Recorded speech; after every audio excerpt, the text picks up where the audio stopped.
এখন একটা herringbone colour করব। Herringbone colour টেক্সটাইলে solid colour open করে নিলাম। সলিড কালারের উপরে একটা হেরিংবোন কালার করব। নাম চেঞ্জ করে নিলাম। সলিড কালারটা হেরিংবোন লিখব।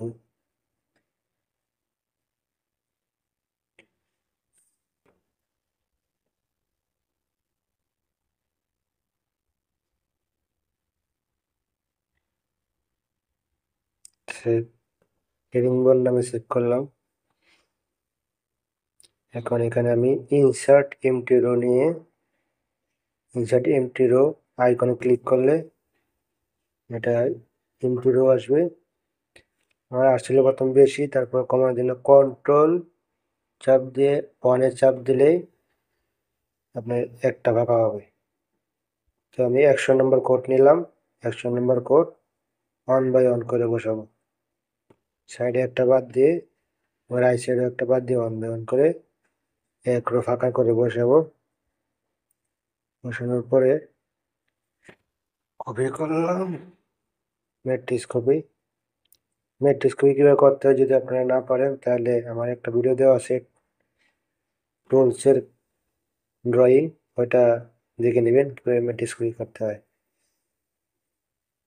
এখন আবার এই যে 9 নম্বর কোডটা 100 নম্বর কোডে বরাবর বসে পরে ম্যাট্রিক্স কপি করবো। এই 100 নম্বর কোডে বরাবর 9 নম্বর বসাইলাম, কপি করলাম।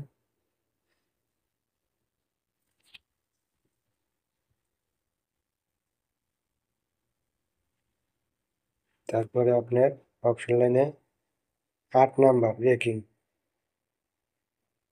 রকিং লেখা আছে, ওইটা দিয়ে ওইটা এক ঘর বাদে নিডেল রেকিং একটা অপশন আছে। এখানে কত 1 2 3 তিনটে করে কাজ আছে।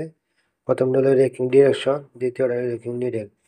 রেকিং নিডেল কয় নিডেল আপনি রেকিং করবেন, এই রেকিং করে হেরিংবোন কালার করতে হয়। তো আমি 1 2 3 4 5 আবার 4 5 3 2 1 বসাইলে প্রথম 5 নিডেল ডান সাইডে রেকিং হবে, পরে 5 নিডেল বাম সাইডে রেকিং হবে। এভাবে রেকিংয়ে একটা হেরিংবোন কালার হবে। তো আপনি উপরে গিয়ে যখন আপনি 9 নম্বর কোড দিয়ে পরে আবার 1 8 তো এখানে একটা হোল হয়ে যাবে। এখানে 8 আর 9 দুইটা কোর্স 2 রোতে বসাইতে হবে। আবার কপি করলাম। 2 রোতে বসানোর পরে এখন আমাদের কাজ হচ্ছে ডেনসিটি বসানো আলাদা। যেহেতু কাজ আলাদা আলাদা, রেকিংয়ের জন্য কাজ আলাদা, আবার টিউবে কাজ আলাদা, আবার উপরে সিস্টেমের শিফট আলাদা। 7 ডেনসিটিতে গেলাম। যেখানে 100 নম্বর কোড দিলাম ফাঁকা ট্রান্সফার মূলত সবসময় আমরা 23 নম্বর দিয়ে থাকি। 23 নম্বর নিয়ে বসাইলাম। তারপরে এটা 9 নম্বর দেই। নাম্বার আলাদা দিলে যদি কাজ আলাদা আপনি ডেন্সিটিও আলাদা দিতে হবে। তো উপরে আবার সিঙ্গেল নিয়ে আছে, এখানে আরেকটা নাম্বার দিলাম 12 নম্বর, তার উপরে 10 নম্বর আছে। তারপরে করতে হবে আপনার photo copy of stitch section. এটা দেখুন 3টা দাগ দেওয়া আছে, এটা ক্লিক করলেই যা বসাবেন তা কপি হয়ে যাবে, রুলার স্পিড সবগুলো কপি হয়ে যাবে। ভালো, ওকে।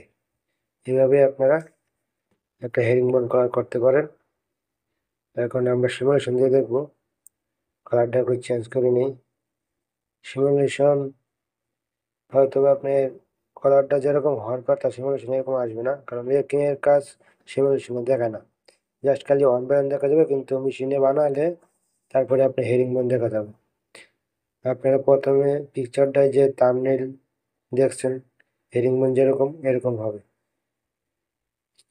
ওকে, একটা করে দিচ্ছি। মাউসটা মনে করেন যে 1 বাই 1 আছে না, এটা এইভাবে আপনি মাউস দিয়ে দেখাচ্ছি, কিন্তু ওদিক গিয়ে আবার ওদিক যাবে, এরকম হবে। ওকে।